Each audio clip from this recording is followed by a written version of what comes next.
Nós estamos estudando Atos dos Apóstolos e você pode perguntar o que é que tem a ver Atos com Isaías. Tudo.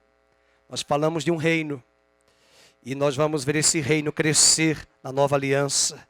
Vamos ler Isaías capítulo 9, verso de número 6. Nós lemos muito esse texto no Natal, mas eu quero transportar esse texto para a pergunta que os apóstolos vão fazer a Jesus em Atos. Vamos abrir Isaías 9, 6. Porque um menino nos nasceu, um filho se nos deu. O governo está sobre os seus ombros. O seu nome será maravilhoso, Conselheiro, Deus forte, Pai da eternidade, Príncipe da paz. Para que se aumente o seu governo e venha a paz sem fim sobre o trono de Davi e sobre o seu reino, para o estabelecer e o firmar mediante o juízo e a justiça, desde agora e para sempre. E o profeta ratifica o zelo do Senhor dos Exércitos. Fará isto. Um reino que trará paz sem fim. Ainda de pé, abra sua Bíblia em Atos. Você pode pensar que quando Jesus vai subir aos céus, é o último momento dele que será visível até a sua vinda. E essa era a hora de fazermos a ele muitas perguntas. E por incrível que pareça, a pergunta que os discípulos vão fazer é agora que o teu reino virá? A profecia messiânica de Isaías dizia isto, mas leiam comigo Atos 1:6. Então os que estavam reunidos lhe perguntaram: Senhor, será este o tempo em que restaures o reino a Israel? Respondeu-lhes: não vos compete conhecer os tempos, os cronos e os cairóis que o Pai reservou pela sua exclusiva autoridade. Mas recebereis poder ao descer sobre vós o Espírito Santo, e sereis minhas testemunhas, tanto em Jerusalém, capital de Israel, como em toda a Judeia, território físico de Israel daquela época, Samaria, cidade onde havia gentios, e até os confins da terra, todos os gentios e todas as nações. O reino começaria em Jerusalém. O reino se expandiria a todas as nações da terra. A pergunta que eles fizeram é agora que o reino será visível, tangível, palpável. Vamos orar, porque eu já estou pregando. Pai, nós queremos te pedir a tua graça, que o Senhor fale conosco, nos ajude e esclareça e abra o nosso entendimento para que saiamos da caducidade da letra e entendamos os desígnios e os projetos do teu coração. Em nome de Cristo Jesus oramos. Amém. Você pode sentar. Não é fácil dar um estudo de Atos, qualquer livro da Bíblia, versículo por versículo. Esse é o nosso propósito. Na cabeça de um judeu, quando o Messias viesse, ele instauraria um reino físico. Deus havia jurado a Davi, no capítulo 89 do Salmo, e em 2 Samuel, capítulo 7, Deus jurou a Davi que a descendência dele sempre teria, o trono dele sempre teria um descendente. Davi foi um homem que começou o reinado antes de ter um reinado físico. Ele começou um reinado no coração dos homens. Ele ainda era jovem quando tocava a harpa, e as músicas que ele dedilhava naquela harpa libertava Saul, o rei, das opressões. Lembrando que naquela época não tinha Rivotril e Lexotan. Ele tocava, dedilhava. Mas Davi trabalhou como soldado do exército de Saul. Quando as mulheres viram os atos de guerra de Davi, elas chegaram a cantar: Saul destruiu a 1000, Davi a 10.000. Isso despertou em Saul, o rei, ciúmes. Isso despertou em Saul a inveja. E ele tentou por várias vezes matar a Davi, aquele que era instrumento de Deus, até mesmo para libertá-lo da opressão que o cercava. Mas a grande sacada de Davi é que ele vai ser o primeiro que vai assumir o trono após Saul. E quem conhece a Bíblia sabe que Deus não havia escolhido Saul para ser rei. Deus queria Davi. Havia uma promessa em Gênesis capítulo 49, verso de 8 a 11, que do trono de Judá, da descendência de Judá, filho de Jacó, Deus traria um ungido que governaria. A tribo que Saul pertencia era a tribo de Benjamim. Em nenhum lugar das Escrituras Sagradas havia profetizado que da tribo de Benjamim viria rei. Eles escolheram rei. Na mente de Deus, era Davi que seria o primeiro rei. Isso nos faz refletir algo muito importante. Não podemos apressar o tempo de Deus. Não podemos atrasá-lo e não podemos adiantá-lo. Saul governou 40 anos e foi um péssimo reinado. Seus últimos dias levou ele a buscar até feiticeiros, trabalhos ocultistas que eram abomináveis a Deus pela própria instrução da Torá, onde Deus já afirmava que o rei de Israel deveria ter uma cópia do livro da lei e todos os dias ler esse livro. A história de Saul mostra para nós, igreja, que nós podemos começar muito bem e terminarmos muito mal. Na vida cristã, o mais importante não é como nós vamos começar, é como nós vamos terminar. Davi assume o reinado. Eu sei que você pode estar a pensar o quanto Davi também foi pecador como eu e você. Davi cometeu adultério.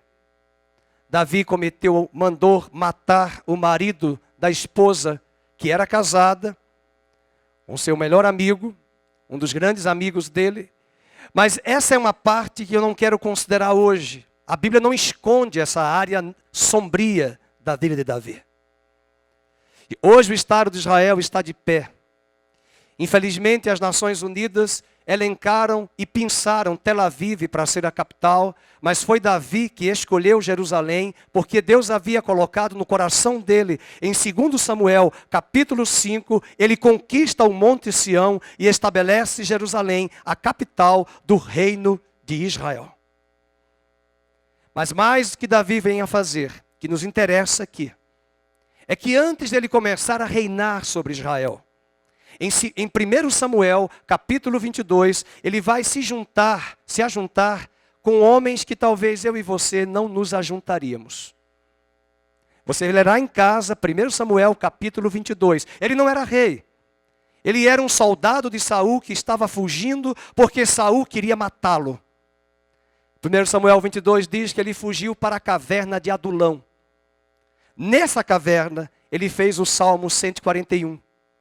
Nessa caverna, ele fez o Salmo 142. Nessa caverna, ele fez o Salmo 143. Depois você leia o que está lá no Salmo. Mas foi nessa caverna que está escrito que ele se juntou com 400 homens. E vocês não vão gostar dos predicativos desses homens.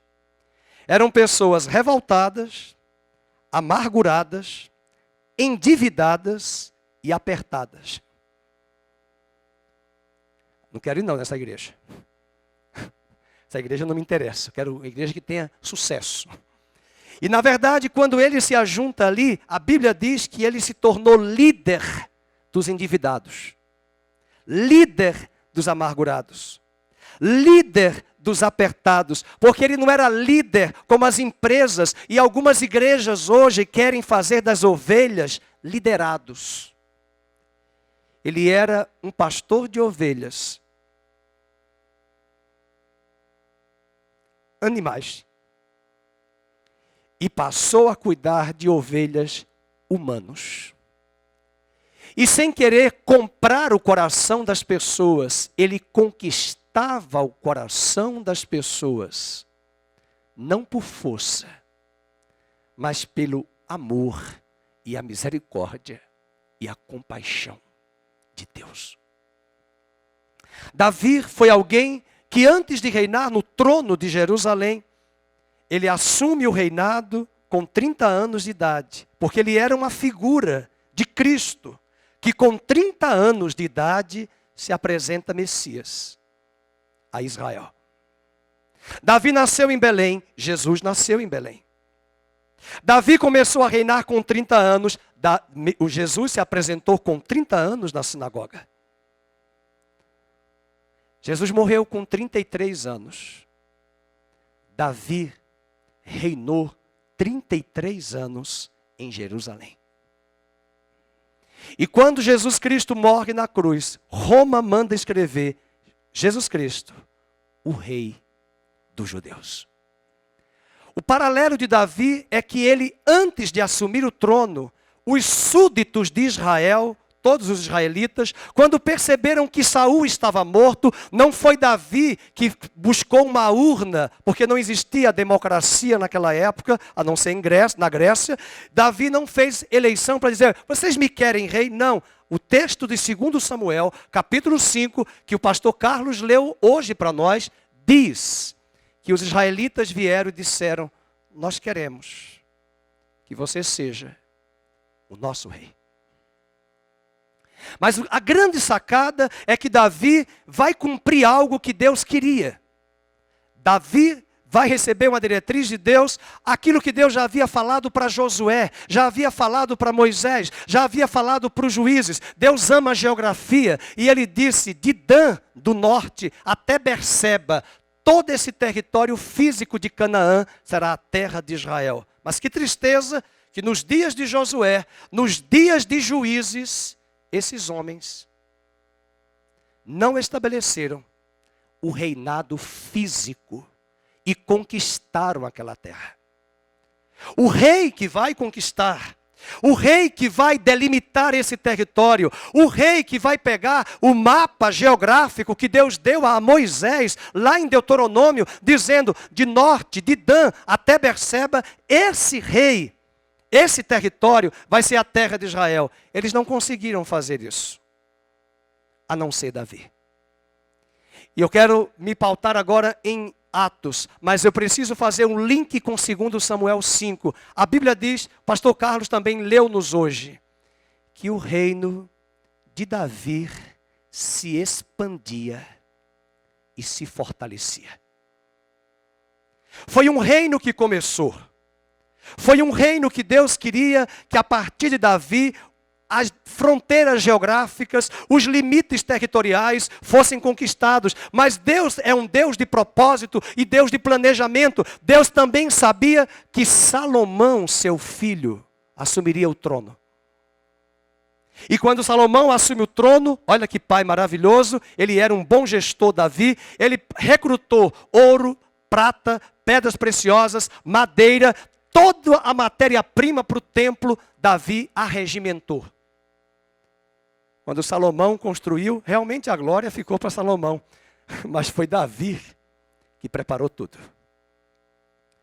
Quando Salomão constrói o templo, prestem bem atenção à música que nós cantamos. Deus, toma o teu santo trono em meu coração. Deus, toma o teu santo trono em toda a nação. Deus, toma o teu santo trono em toda a terra. Põe a mão no seu coração. Eu não sou pastor de teatro, mas só para você colocar. Não vai falar nada para ninguém, para você. O reino de Deus começa aqui. Amém? O reino de Deus começa aqui. É esse reino que Davi vai conquistar no coração daqueles homens. É um reino físico que Davi vai implantar em Jerusalém. E quando Salomão constrói o trono, o templo, a Bíblia diz que todas as nações da terra vieram a Jerusalém, subiram a Jerusalém, porque os judeus não dizem que vamos a Jerusalém, subamos a Jerusalém.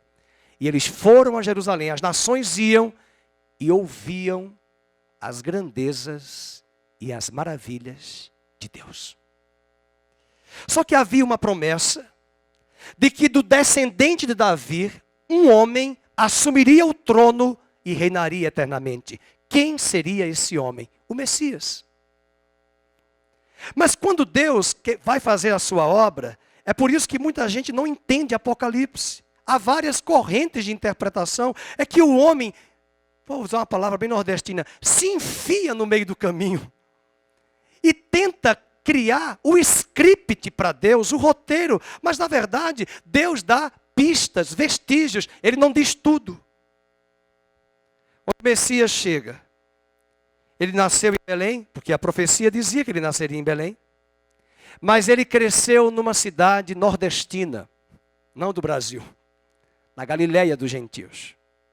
Ele cresceu em Nazaré, a terra de Cafarnaum, a terra dos gentios, a Galileia dos gentios, gentios que nós não gostamos, gentios que nós achamos que eles não têm Deus, gentios que Deus não tem aliança com eles, porque somente nós, judeus, temos aliança.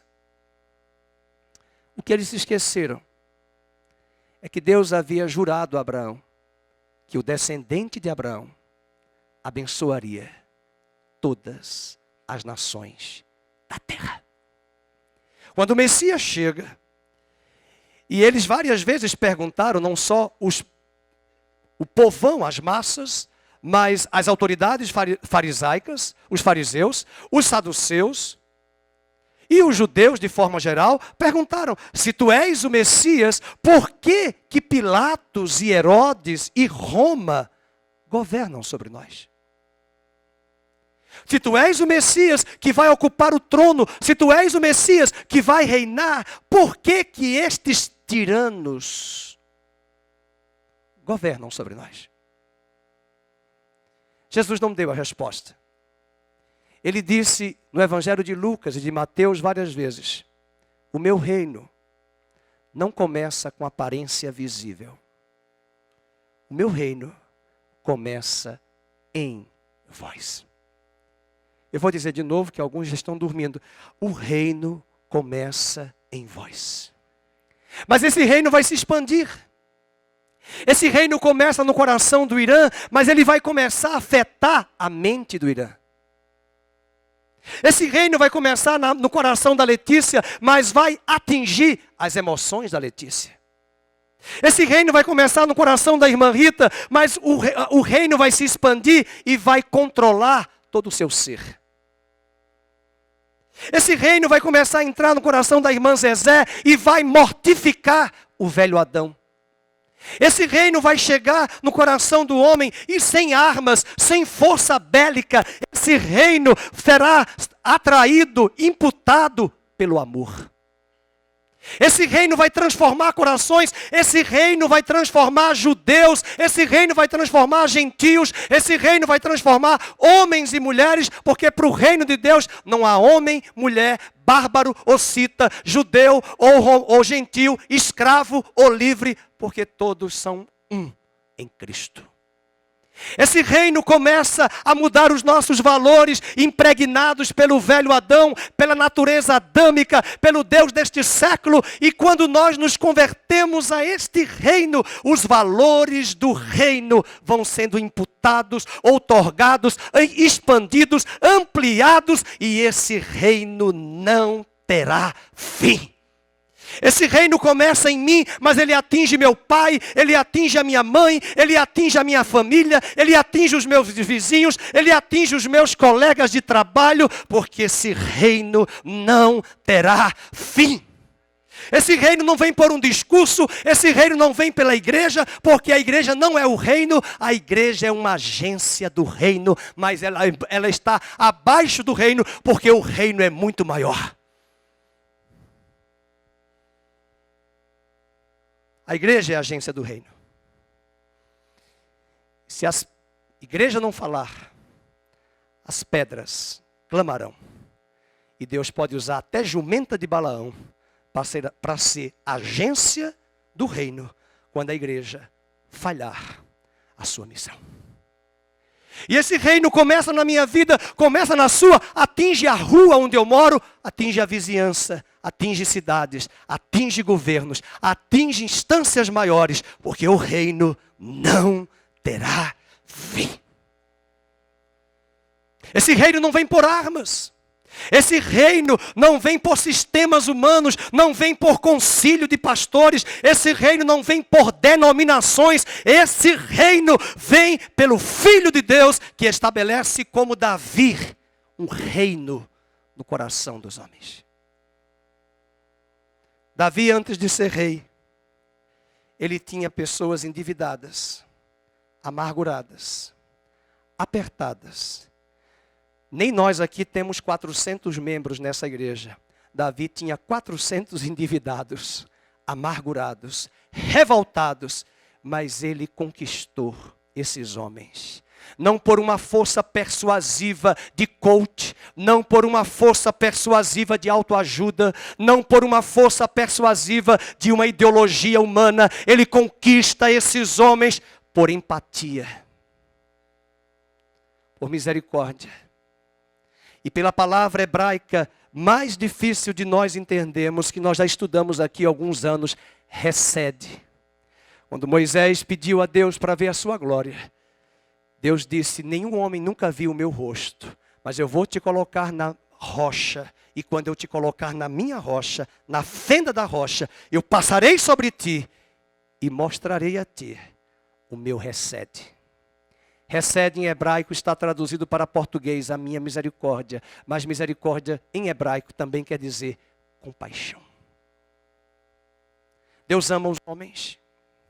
E a pergunta agora, voltemos para Atos capítulo 1:6, quando eles estão reunidos, vendo Jesus para subir aos céus. Jesus havia ficado 40 dias na terra, entre a ressurreição e a ascensão. 40 dias, é o que nós lemos agora em Atos 1, versículo número 3. Ele ficou 40 dias falando das coisas concernentes ao quê?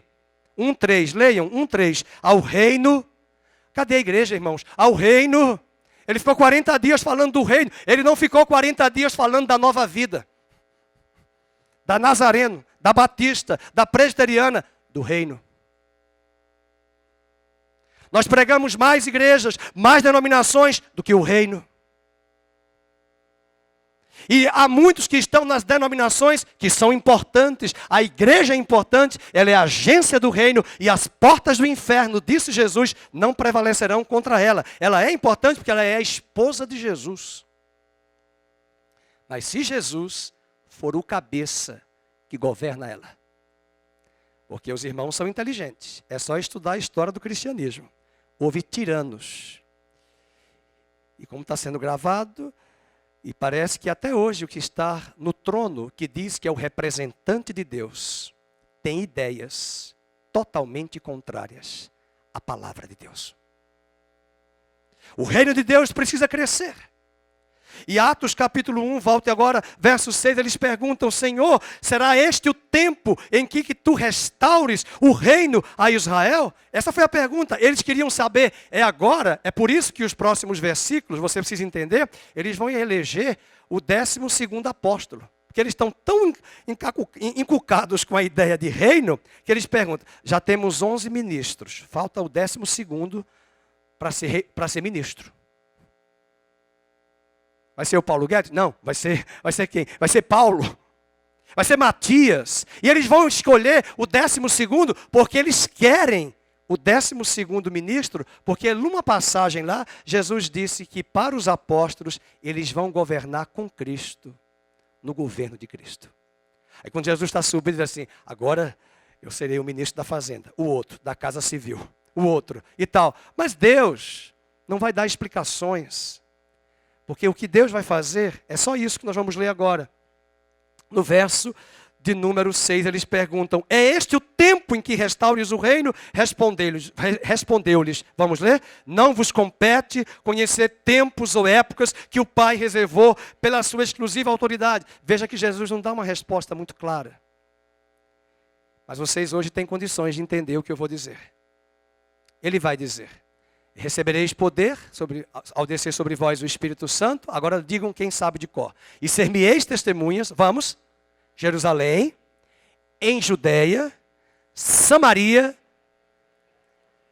E o que é o livro de Atos? Vamos mapear o livro de Atos na nossa cabeça? Do capítulo 1 ao capítulo 7, a igreja está em Jerusalém. Eles não queriam sair de Jerusalém, eles queriam ficar em Jerusalém no Clube Lions, Rotary. Aí Deus, Ele usa quem Ele quer. Não diga que é o diabo. Deus levantou Roma, capítulo 8, e começou a espetar através do imperador para fazer perseguição. Na verdade, a priori, nem era perseguição romana, era perseguição judaica. No capítulo 8, vejam comigo, verso de número 1, diz: naquele dia levantou-se grande perseguição contra a igreja em Jerusalém. Aqui nem é Roma, é os judeus, que estavam enxergando naquele grupo de judeus messiânicos convertidos uma heresia. E aí as autoridades judaicas começam a perseguir, mas era plano de Deus, porque leia o capítulo 8 em casa. Filipe, que não é o pastor Filipe, vai pregar em Samaria. Aí no capítulo 9, Samaria que foi evangelizada, Saulo se converte. Capítulo 9. E no capítulo 10, Deus dá uma oportunidade a Pedro, que era judeu, que tinha preconceito com os gentios. Aí ele diz: Pedro, vai e come esses animais que eu estou te dando aqui no lençol de quadrúpedes e répteis. E Pedro não entendeu nada. 3 vezes a visão veio e a voz dizia: mata e come, mata e come. E Pedro disse: mas como é que eu vou comer esses animais imundos? Que a lei de Moisés, no capítulo 11 de Levítico, diz que esses animais são imundos. A voz diz: não chame de imundo aqueles que são gentios, que eu vou santificar. E no capítulo 10, quando ele termina essa visão e termina a revelação, 2 homens batem a porta. Eram 2 gentios que Cornélio, romano, mandou chamar Pedro para pregar na casa dele. Eu acho interessante que o anjo se revelou a Cornélio e não a Pedro. E quando Cornélio vai receber a pregação dos gentios, de Pedro, a casa de Cornélio só tinha gentios. Pessoas egressas ali do Império Romano, mas até mesmo em Atos capítulo 2, quando o Espírito Santo foi derramado, gentios egressos de várias nações se encontravam em Jerusalém. Por todo o livro de Atos, a partir do capítulo 13 até o verso 28, o que vai acontecer? As viagens missionárias do apóstolo Paulo, levando o reino às nações da terra. Eu estou no capítulo 1, mas eu vou pular com vocês agora para o capítulo 28. Abra sua Bíblia. Vamos ver o que é que Paulo pregou em Roma. Cuidado com o evangelho da prosperidade. Há muitos que pregam que crente não pode viver de casa alugada e nem de carro velho. Mas a Bíblia diz que Paulo chegou em Roma e alugou uma casa por 2 anos. Hello? Alô? Hello? 2 anos. Casa alugada. Alô? Tudo bem? Tudo bem? Qual o problema? Prosperidade é Deus prover mês a mês o dinheiro do aluguel também. Aleluia. E ele vai pregar na casa alugada, e a Bíblia diz que todo dia, imagina o apóstolo Paulo, se eu estivesse lá também, eu ia para lá. Irmão, vamos lá, deixa aqui a Nova Vida, vamos lá ouvir Paulo. E a Bíblia diz que de manhã até a noite não parava de chegar gente na casa de Paulo, era uma prisão domiciliar sem tornozeleira eletrônica. E a Bíblia diz que ele pregava o reino de Deus na capital do Império Romano. Aleluia! E no capítulo 28, vamos ver, os últimos versículos, diz a palavra, verso 30, por 2 anos permaneceu Paulo na sua própria casa, que, não é que comprara, alugara, onde recebia todos que o procuravam. Leiam agora em voz alta. Pregando o reino de Deus e com toda intrepidez, sem impedimento algum, ensinava as coisas referentes ao Senhor Jesus Cristo. Ele termina o livro de Atos, Lucas relatando, ele está em Roma, pregando para a capital do Império Romano. Imagina hoje, seria mais ou menos Nova York, seria mais ou menos Paris, seria mais ou menos grandes cidades que conseguem aglutinar pessoas de várias nações. E até São Paulo. São Paulo é uma Babel. Imagina, nessa cidade metropolitana, ele pregando o reino de Deus. Era propósito de Deus. O reino vai se expandir. Mas um detalhe, na cabeça dos judeus eles queriam o reino físico. Meus irmãos, vamos lembrar, Israel voltou a ser nação em 1948, 14 de maio de 48. Meus irmãos, o reino de Israel físico está lá. Mas eu pergunto aos irmãos, aonde está o rei? Por que que Israel tem parlamento? Por que que Israel tem primeiro-ministro? Mas cadê o rei? E o grande problema de Israel hoje é também um problema da igreja.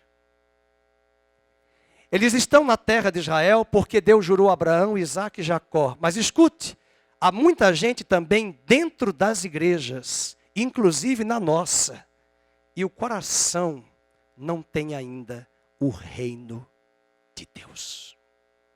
Israel está na terra, mas eles confiam no intelecto, eles confiam nos prêmios Nobéis, eles confiam no poder bélico, eles confiam no poder científico e tecnológico. Israel, na pessoa da cidade de Tel Aviv, é a cidade gestora da marcha gay para o mundo inteiro. E quanto mais você viaja em Israel, com exceção dos judeus convertidos, o problema de Israel é o problema que está no coração do homem até hoje. Autossuficiência, independência. Eu não preciso de Deus. Eu ouvi com os meus ouvidos e vi com os meus olhos o Yitzhak Rabin em 1995, numa viagem que eu fiz a Israel, e eu era jovem, eu tinha 25 anos, quando eu vi Yitzhak Rabin, eu quase caí para trás na cadeira, quando ele disse, nós estamos aqui por causa da nossa competência, nossos cérebros, nosso poder bélico, nossos prêmios Nobéis, tudo que eu falei aqui, eu ouvi dele. Quando eu voltei ao Brasil, e liguei a TV uns 10 dias depois, assassinaram o Yitzhak Rabin. Uma coisa não tem nada a ver com a outra, lógico. Mas é só para dizer, o que eu ouvi dele, ele perdeu a oportunidade, porque ele nem sabia que ele morreria depois. Mas ele perdeu a oportunidade de dizer o que esse atual primeiro-ministro, que mesmo com os erros dele, ele disse recentemente na ONU. Nós estamos aqui na terra de Israel, porque Deus jurou a Abraão, prometeu a Miqueias, disse a Isaías, jurou a Amós que o remanescente voltaria nos últimos dias. Mas a pergunta que os apóstolos fizeram é agora que vai aumentar, que o reino físico será visível? Jesus não responde. Ele diz, deixa comigo, eu sou o dono da igreja, eu vou mandar o Espírito Santo. E quando o Espírito Santo vier, vocês vão ser minhas testemunhas em Jerusalém. Samaria, Senhor, eu não vou para Samaria. Vai, porque eu vou levantar perseguição. Não, eu não vou visitar os enfermos. Vai, porque às vezes eu vou mandar enfermidade e você vai pregar para os médicos. Deus manda enfermidade? Deus não quer nada disso. Tudo que é bom vem do Pai. Mas Deus cria circunstâncias para que aonde nós formos, preguemos o Evangelho.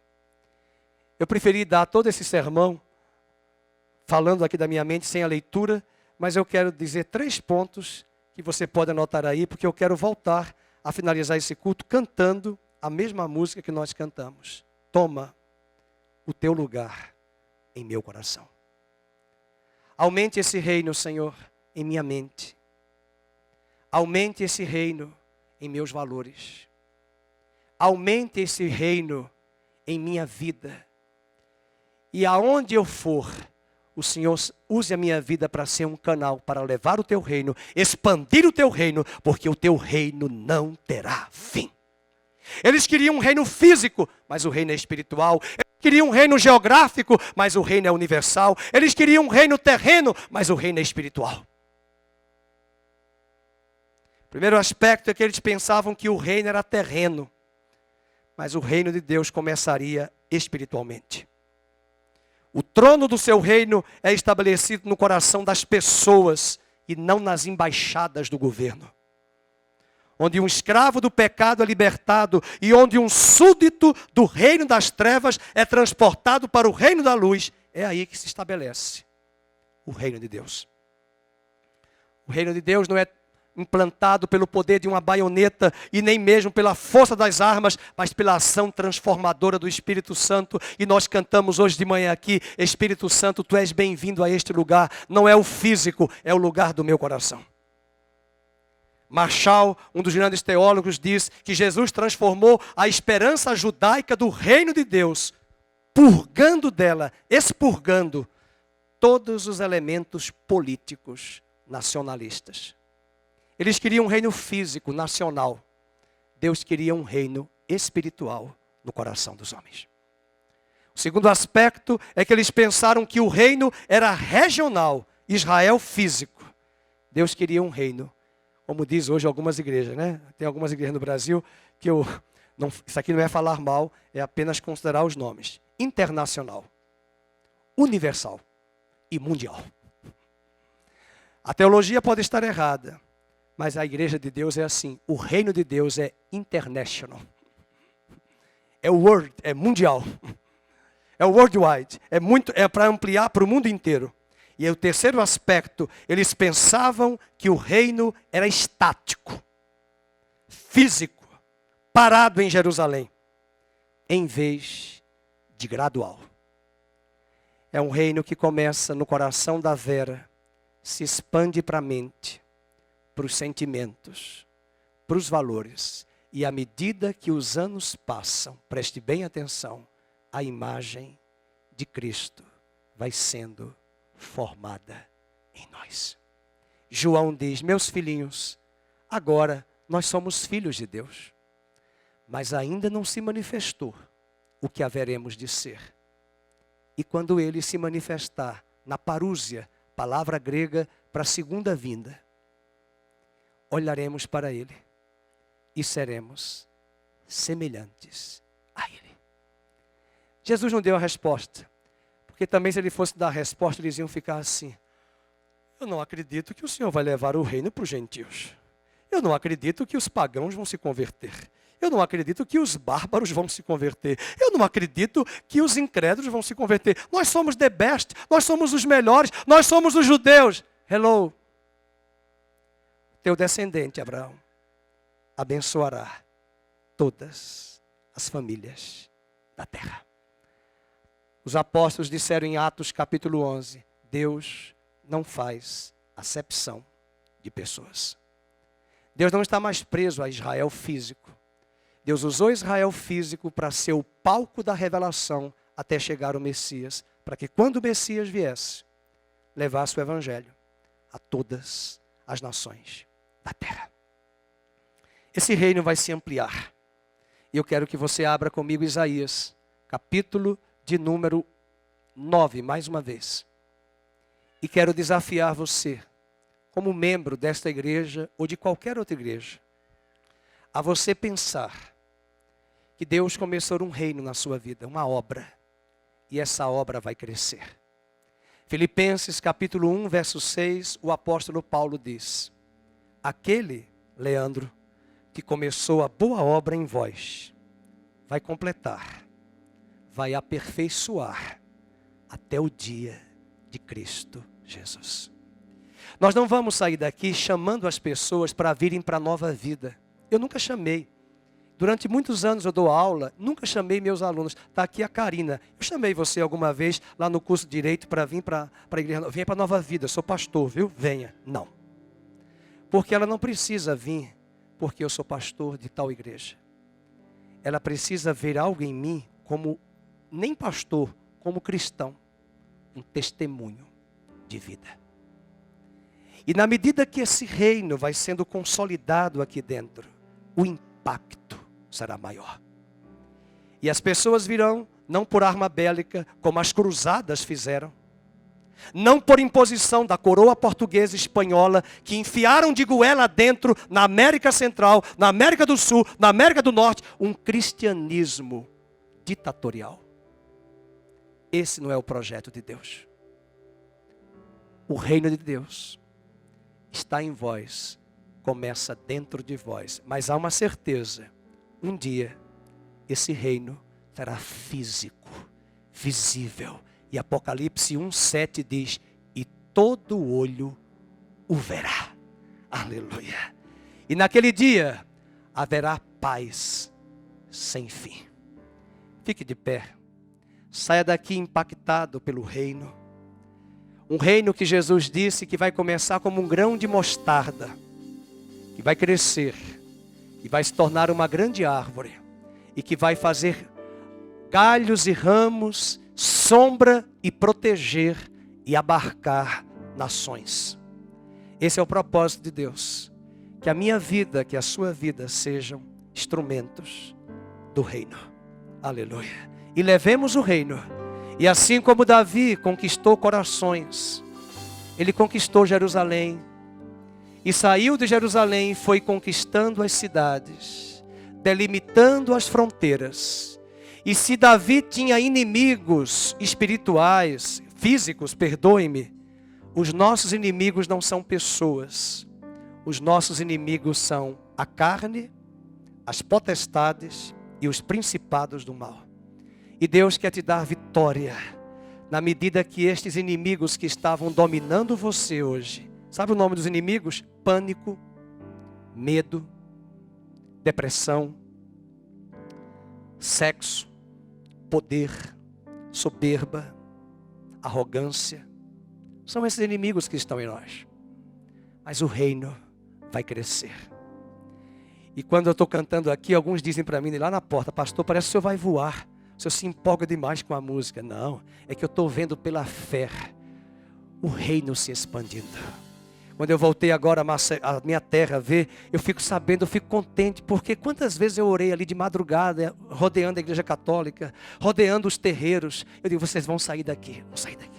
Fala baixinho, vão sair daqui, vão sair daqui. E aí eu vejo agora um monte de gente se convertendo a Jesus. Porque o reino está crescendo, o reino está se expandindo. E aí Deus vai quebrando os poderes das trevas e que escravizam as pessoas. O reino. E quando nós cantamos toma no meu coração, em nossa nação e em toda a terra, é para que você saiba e veja que esse reino vai crescer. E daqui a 40 anos, se Jesus não voltar, quantas pessoas serão convertidas neste país? Quantas pessoas vão se render ao Evangelho? Mas não é só se converter, é serem discipuladas, para que a imagem de Cristo seja formada nelas. Vamos cantar Isaías 9, 6, 7. Deus, toma o teu santo trono, põe no coração, em meu coração, o lugar, Senhor, o lugar que é somente de teu em meu coração. Outra vez, Deus, toma o teu santo trono em meu coração, a Bíblia diz que Deus tem ciúmes de nós, tem ciúmes, o lugar que é somente teu, em meu corpo. Mas esse reino vai crescer e vai se expandir, igreja, para que se aumente, ó Deus, o teu governo, e venha a paz sem fim. Venha a paz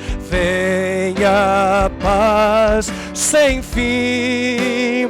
Venha a paz sem fim. Tu és digno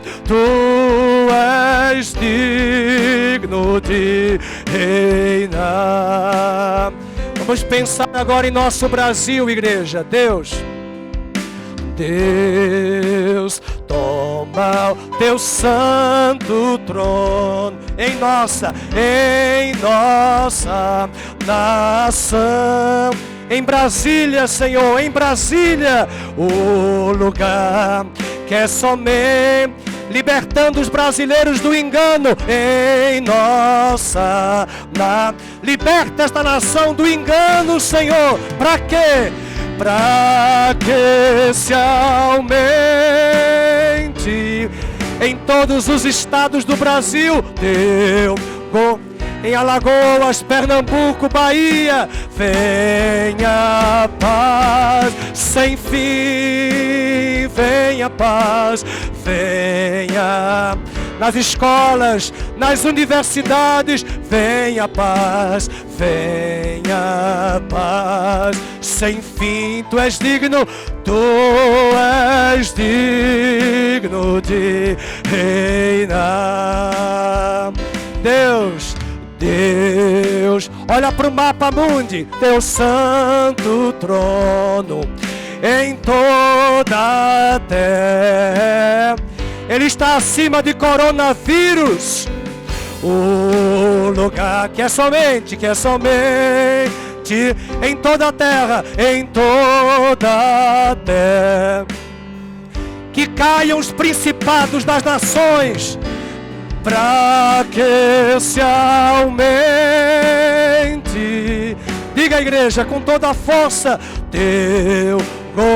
os Estados Unidos da América, e venha paz sem fim. Venha nos hospitais psiquiátricos, Senhor, nas enfermarias. Entra, Deus, venha paz sem fim. Tu és digno, tu és digno, tu és digno, tu és digno, tu és digno de reinar.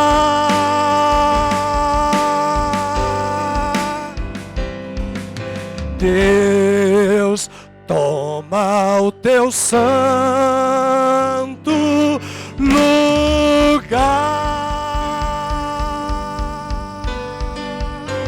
Sim, Senhor, toma o teu santo trono. Toma o teu santo trono na igreja. Nos arrependemos, Senhor, dos nossos pecados, das nossas mentiras, do nosso engano, da nossa vaidade. Pedimos-te perdão pelos escândalos, Deus.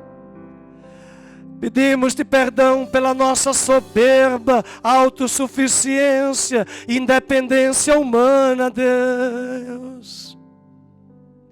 Curvamo-nos diante de Ti. Curvamo-nos diante de Ti. Como é que nós podemos ser a luz do Teu reino, se Tu não governas sobre nós? Como nós podemos expandir esse reino, se o Senhor não governa a nossa vida? Por isso entregamos nossas mentes, nossos corações, nossas vaidades, nossas ervas daninhas que têm estragado a expansão do Teu reino. Quero te pedir nesta manhã, início de tarde, que o Senhor encontre através dessa mensagem espaço no nosso coração para que o Teu reino que já está em nós consiga dominar áreas da nossa vida. As áreas da nossa vontade, as áreas dos nossos pensamentos, das nossas mãos, dos nossos pés, para que todos os nossos membros que outrora estavam consagrados ao pecado, sejam devidamente colocados no Teu altar hoje e sejam instrumentos de justiça. E nós queremos que na medida que esse reino se expandir, através da nossa vida pessoal, na nossa família, na nossa casa, Teu reino vai impactar empresas, Teu reino vai impactar ruas, vizinhanças, através não de um discurso, mas de um testemunho vivo em cada um de nós. Acha em nós o mesmo coração de Davi, coração desprovido de interesses, um coração desprovido de um cristianismo utilitarista, que se utiliza de meios para se obter fim. Nós queremos ter um coração quebrantado. Muda a nossa mente, Senhor, muda a nossa forma de ver, de enxergar, muda a nossa cosmovisão, muda o nosso entendimento, para que não fiquemos como aqueles discípulos, é agora que virá o reino.